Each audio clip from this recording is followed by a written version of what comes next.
All right. Hey, grade 9. So, hope you had a great long weekend, May long. I just had a weekend at the lake, and so just got back and putting together a quick video for this week. I guess we would be maybe week 5. I think we might be week 6. So just putting together a video here for you. I just wanted to talk about, so we've been doing similarity of figures, and I just want to talk about kind of what we're doing and why we're doing that. And so it's just an understanding of space and shape and understanding how two-dimensional figures can be similar in shape or they can be congruent. Congruent means that two shapes are exactly identical, whereas similar means that they have the same shape. However, one is larger or smaller than the other. So last video I gave to you guys, we were comparing similarity between different polygons, so they could be of any type of shape, squares, rectangles, pentagons, octagons, whatever it happens to be. It could be regular figures and things like that. Now I just want to take just triangles, and we're going to look at triangles because, as you guys know, triangles are used almost anywhere and everywhere. We use them in sports when we're talking about different ways. Oh, my dog and my cat are fighting around me. Sorry. And so triangles can be used in sports. They can be used in figuring out distances between two objects and things like that. And a variety of different things, but really it comes down to your ability to visualize and to understand ratio, proportion, and similarity, scale factor, things like that. As you know, you are going to see many enlargements or reductions throughout your lifetime, and so it's just giving you a basic understanding of shape. Alright, so we're going to dive into this. Right now we've got similarity of triangles. And we recognize that these two triangles do seem to have the same shape, okay? But they're going to have different sizes, okay? So, whereas with polygons, when we were dealing with all polygons, they needed to have matching angles that were equal and matching sides that are proportionate. That is the same thing with triangles. However, sometimes, like, once you have two angles in a triangle, we always know our third angle. So as long as we're given two angles and they happen to be matching, then we know that the third one would be matching as well. And then also the other thing we can recognize is, and I'll just point out here, sides are always going to be proportionate to the angle across from them, especially in triangles where, so if a side is proportionate to its angle, then this side is going to be proportionate to that angle. And if these two angles happen to be equal, then those sides would at least be similar, even though they aren't the same length. So, couple of things. I'm just going to review some very basic terminology and notation. Notation meaning the way that we write things mathematically, so that all math professors across the world speak the universal language of math notation. So we've got here triangle, so we label this triangle ABC, so ABC, and we use the little triangle symbol there. This little squiggly line just means similar, okay? So same shape, but possibly different sizes. The side lengths are going to be proportionate. And you can write a few different truth statements for any kind of similarity of polygons, and this is going to be for triangles or any kind of polygon that happens to be similar. You might, if you had more sides and more angles, you're just going to have more statements. So we can say that angle A and angle D are equal. And one thing that you can get is, like, they're going to be in that same order. Angle A will equal angle D, the first letter in the way that we write this. And then B will equal E, so we can see that. And then C and F would be corresponding equal angles. So we've written all of that, and then the other part is the fact that the sides AB is proportionate to DE. Okay? And it can just run through all three sides. All right, just looking at an example here. So I'm just going to go through some very basics, and then you're going to apply this to some word problems from your textbook for your first assignment this week, and then I have a drawing assignment for your second assignment, which will come out soon. Okay, so we've got, if the triangle ABC is similar to triangle PQ and R, find the angle of measures of angle PQR and the missing measurements of X and Y. So we need to know these angles, and then we also need to find two missing sides. So if A matches with P, then I can say that P would be 70 degrees. So if you'd like, you can just go angle P is equal to 70 degrees. B, which is the middle letter, which matches with Q, and this is very visible, but sometimes in questions they do tend to try to mix you up and move the direction or the way that the triangle is placed, so it might like swing it or reverse it or things like that. So do pay attention to this way that they've ordered things. And then lastly, the C, I should have put just off to the side to make things neat. And then C and R, so CR. And this doesn't seem like it's drawn perfectly to correct angle measurement, but maybe not so bad. So that one's 30 degrees. Now we have to find those missing sides. So you have two options, and I'm going to kind of show you either or, and then you can kind of make up your mind of which way you like to do. So we've talked about scale factor. So if I'm trying to find a scale factor, and this is the larger triangle in comparison to this triangle. So I do have matching sides here, the 10 centimeters and the 5 centimeters. So I'm going to compare those. But if it's an enlargement I'm talking about from this triangle, then I want to put my larger over my smaller. So my scale factor is the 10 over 5, which is just 2. So then I can take that scale factor and multiply it by my matching side, which is 4, which is 8 centimeters. So I know that I've basically doubled my size of triangle. Okay? If for this type of question, that seems pretty simple. It is a matter of just doubling in this case. You could also set up what is called a proportion.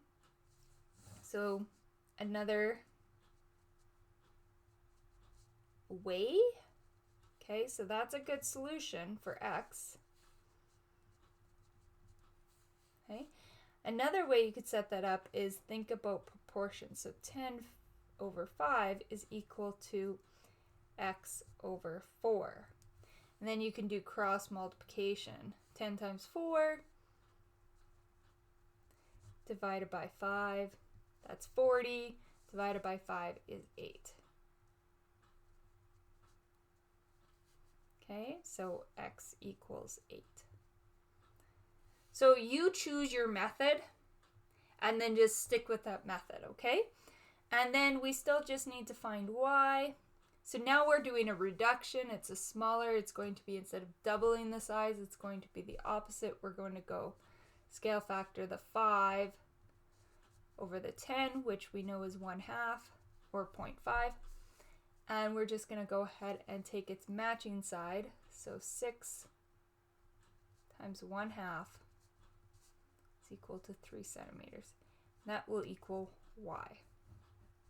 Okay? And like I said, you could switch things up. You could do the 5 over 10 is equal to Y over 6. 6 times 5 is 30. 30 divided by 10 will equal 3. Okay? So this is just another option. You determine which way you like better.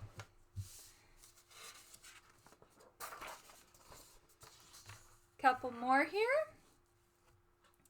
So one thing about these types of triangles and the way that they're drawn is determining which angles are matching. Okay, so these two angles that cross and make an X are going to be what are known as vertically opposite. So angles across from each other like that are going to be equal. So angle M is equal to angle M. And you could even say QMP and NMO if you wanted to. Another thing here is then angles, kind of like, we call this alternate interior. Okay, so alternate sides of each other there, those are going to be equal. So the P and the angle O. And then it's not labeled here, but we're going to assume that's probably a right angle and a right angle. And so these are kind of like, again, alternate interior. They're similar to the fact that the P and O were opposites in a way, or alternate sides of each other. This Q and N are also. So my two triangles, the way that I would say that they're similar is I could go P, M, Q, and then I just want to make sure I order that the same way. So O, M, N. So when it says identify two triangles and determine their missing sides. So I've determined that those are similar. I've written a similarity statement, so that goes back to that notation that we should just get more comfortable with. And now I do need to find some unknown sides. So the X and the 3 are going to be like your matching, okay? And things that I do know the 4 and the 2 would be matching sides, okay? So for the larger triangle, my scale factor is 4 over 2. Which again just equals 2. And then you take that scale factor and you multiply it by its matching side. So that gives you 6 meters. So X will equal 6 meters. Okay, so that was side X. Now side Y. I have, again, now we're doing the reduction, so let's just flip over my scale factor. That's 1/2 again, kind of similar to the first example. And now we're trying to find Y, which matches up with 7. And so you can go 7 times 1/2 is like 3.5. Or 3.5.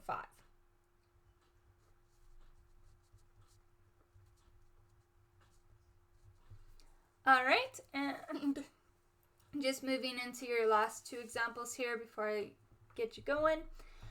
You are going to see triangles within other triangles. So you have a smaller triangle here, and it's 7, 4, and 4. And then you have a larger triangle, which should be matching with an X. And this full side is going to be adding those two together. So 5 plus 4 is going to be 9. And now we can recognize that if this side was 4 and that side is 4, that's isosceles. So they're going to be matching. So therefore this side, full side, and that full side are going to be matching as well. And one thing I should go back, identify similar triangles. So we would call this like C, B, and D.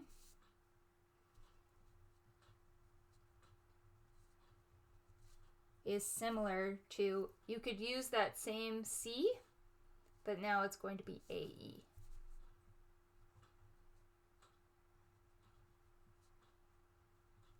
Okay, so same order. All right, so we're going to compare those so that we can find out, well, this side was y. Y is also going to equal 9. And then x is going to be a comparison with 7. So we do have to do scale factor, 9 over 4. And that doesn't reduce nicely. You could reduce it to 2 1/4, times that by 7. And I would get like 15 3/4. Or you can say 15.75. I just go 9 times 7 divided by 4, or I can go 9 divided by 4, get the 2 1/4 times 7. And there you go. And so this was also in centimeters. And so x is equal to that. And then you start to get into some word problems. Most of the word problems you're going to come across do have the diagrams drawn there for you. And so just recognize the length of a monument's shadow is 20.5. And we're trying to figure out our height. So we've got a little alien here, and they say Joan. Oh, it looks like an alien to me, sorry. And you probably can't even see it that well on a video, but that's supposed to be Joan. Joan is 1.2 meters tall, and she has a shadow of 4.1. And, oh, my apologies. And then you've got a triangle inside of a large triangle. So they kind of, this little bit shares. Okay, so we're trying to figure out scale. So 20.5 divided by the 4.1. Well, that's my scale factor. That's 5. So it's 5 times bigger. So then if I take the 1.2 and times it by 5, I get 6. So 6 meters. So the monument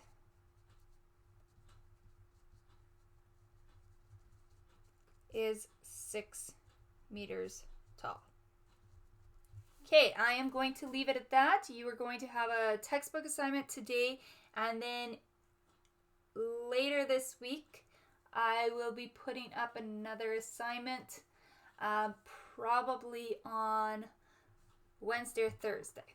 All right, because it's a short week as well. So, yeah, we'll probably get that up on Wednesday. All right, take care. If you have any questions, please do reach out.